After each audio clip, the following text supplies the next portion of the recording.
Hey guys, in this video I want to go over Taylor series. I had a question about seeing if I had analyzed the Taylor series for BC, and I wanted to show you guys something real quick, and I think I'm going to do one of these problems.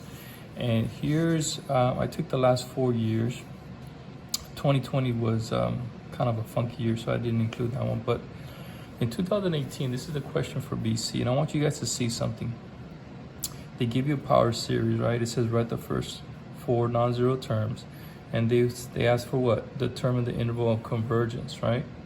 And then they ask you for what? The error bound, okay, using the alternating series, okay? That's 2018. This is 2022, which is last year. What do you notice? Power series, right? What else?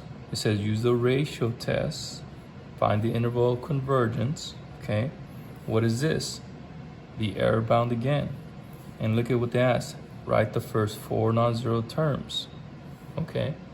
So what I want you guys to see is some of those patterns so that you can kind of focus on what to study.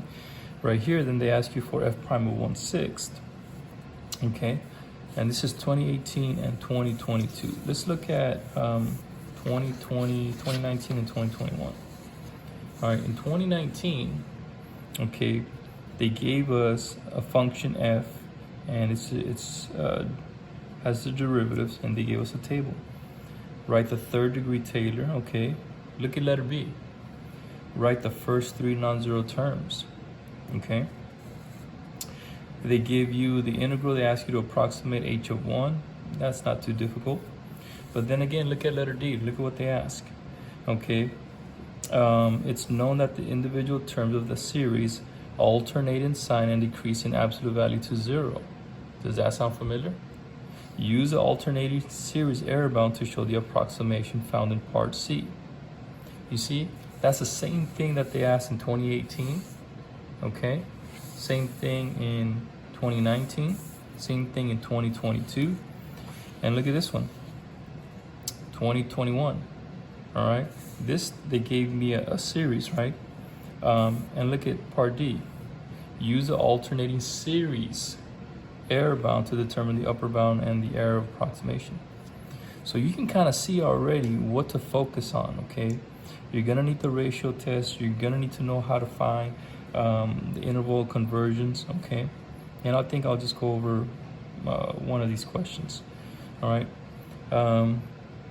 Now this one's a little bit different. It says state the condition necessary to use the integral test. Okay, notice it's the integral test. Limit comparison, use the limit comparison test. Now for some reason I've seen these come up a lot. Integral test, limit comparison test. And look at, again, radius of convergence. Are you starting to see a pattern there? So hopefully you kind of start to see, okay, what are they gonna kind of focus on?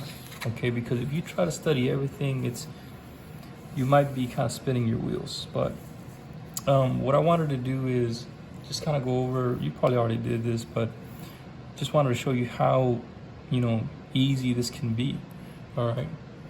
So for this one, this is 2022, and I wrote it out just so that, we can save time.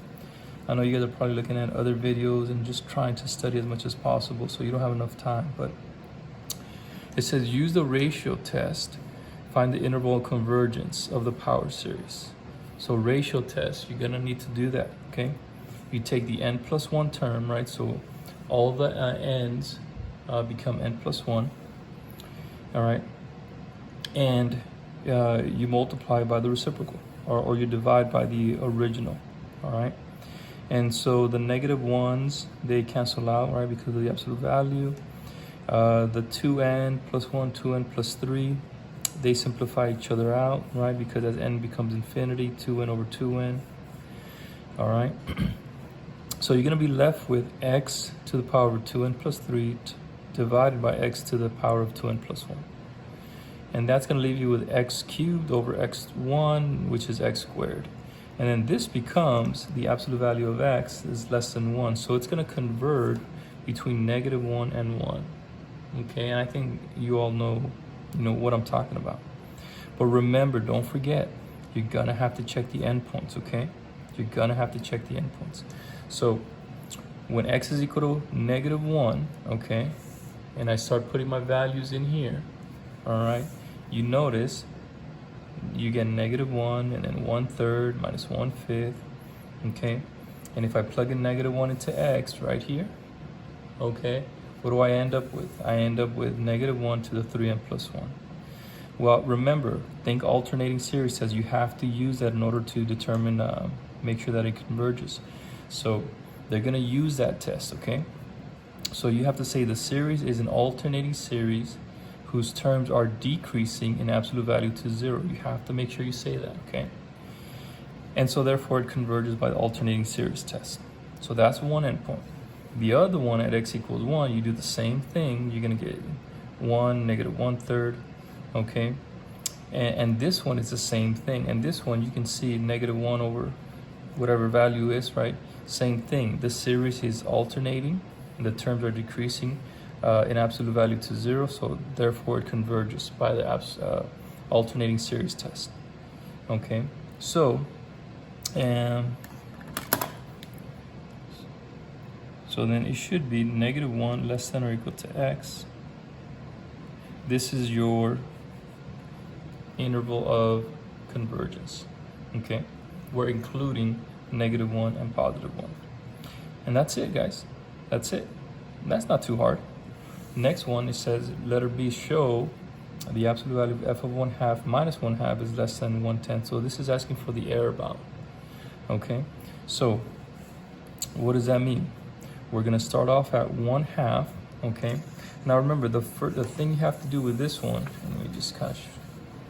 Okay, you have to make sure you state it's an alternating series whose term decreases in absolute value to 0. You have to make sure you state that, okay, or they'll take away a point. Therefore, it's an alternating convergent series, okay?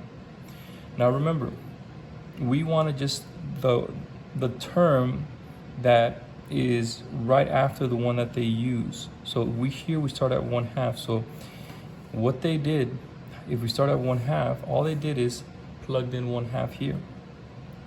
So for us, we just have to use one term above it, which is going to be x cubed over 3.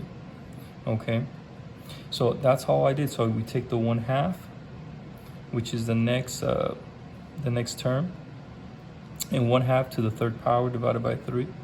When you do the math, you get 1 over 24, which is less than 1/10. Okay, and that's it. That's it. But what I want you to see is you got to make sure you state this verbiage here, okay? Part C, what does part C ask? It says write the first 4 non-zero terms. So when you see a power series, guys, okay, notice they're gonna look for this, okay? And that's not very difficult, okay? And f prime of x, right? Power series, all right? Power rule makes sense, right? So here, when we take, so here's our original, right? And then, so if you take the derivative, that's a 1. This becomes an x squared. This becomes x to the 4th. So you guys know how to do that. Okay, now it also says you have to give the infinite series that represents f prime of x, the general term of the infinite series. So you know it's alternating, so that's your -1. And then here, right, what's happening with the x's? It's just x squared. So it's 2n. And that's key because we're going to use that for part D. And then for part D, it says use the result from part C to find the value of f prime of 1/6. So all I do, okay, I take my f prime of 1/6. I'm going to use this guy. I plug it in, right? And if you notice, hopefully you see it's a geometric series, all right? And you notice A is equal to 1, okay? The ratio, okay? Yeah, there's 2 ways you can see it. The ratio that's being multiplied is x squared. You can either see it right here, right? -1 times x squared. Or you can just see that it's 1 over 36 or -1 over 36 just by looking here, okay? But notice that it's alternating. And you know what I've noticed too, guys, is be careful with your negatives. Be careful with your negatives, okay? They like to throw in those negatives Okay, so just be careful there, especially when you're talking about the alternating series test. But either case, we have our negative x squared, which is our ratio. We plug in the 1/6, which becomes negative 1 over 36, and becomes 37 over 36, and the reciprocal. So hopefully, guys, that helps you out, and you can see that, you know what, these things are not very scary. But I want you guys to, when you're doing these, fine tune your focus. I know you guys want to study everything. Work smarter, not harder, okay? Use your energy and your strength to fine tune the things that are important. So hopefully by showing you these, you can see what to focus on. All right, guys? So hopefully that helps. Hey, give a like and subscribe. That way others can see it, and hopefully it can help them out too. All right, guys. See you on the next one.